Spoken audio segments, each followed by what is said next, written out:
पालिकेकडून नालेसफाईचं काम अत्यंत संथ गतीनं सुरू आहे। पालिकेच्या नालेसफाईचा रियालिटी चेक घेतला गेलेला आहे। वाकोल्यातील नाला कचऱ्यानं तुडुंब भरलेलाच आहे।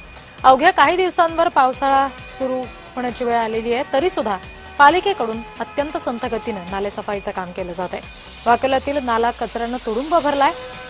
घाणीच्या साम्राज्यामुळे नागरिकांच्या आरोग्याचा सुद्धा प्रश्न गंभीर झालेला आहे। शहरातील बहुतेक नाले कचऱ्यानं असे भरलेलेच दिसत आहे। हीच अवस्था सांताक्रूज पूर्व इथे वाकोला नाल्याची झालेली आहे। नालेसफाई वेळेत पूर्ण व्हावी अशी मागणी स्थानिकांकडून केली जाते।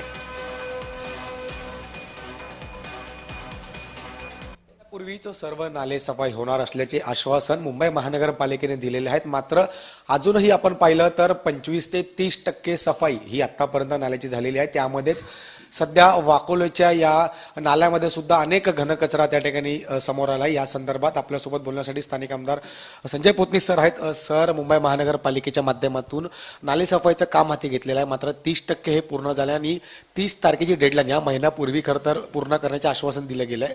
कसं बघता तुम्ही?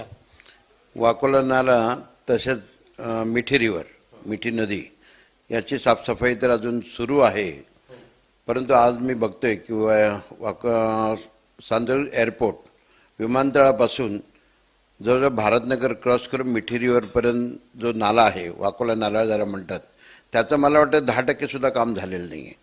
आज तारीख आहे 6 तारीखला ते 30 तारीख मला वाटतं शेवट आहे, डेडलाईन आहे। पाऊस कधी पण कोसळू शकतो, परंतु एवढ्या प्रमाणामध्ये ते काम गाळ साचलेला असून सुद्धा अजून काढला गेला नाही। 10% म्हणजे काहीच नाही। माझा प्रश्न आहे की 6 तारीख ते 30 तारीख तुम्ही कशा पद्धतीने काम करणार? ना पोकलन टाकलेलं आहेत ना काय नाही। ज्या ठिकाणी कोणीतरी तक्रार करतो त्या ठिकाणी काढून घ्यायचं, बाकी सोडून द्यायचा।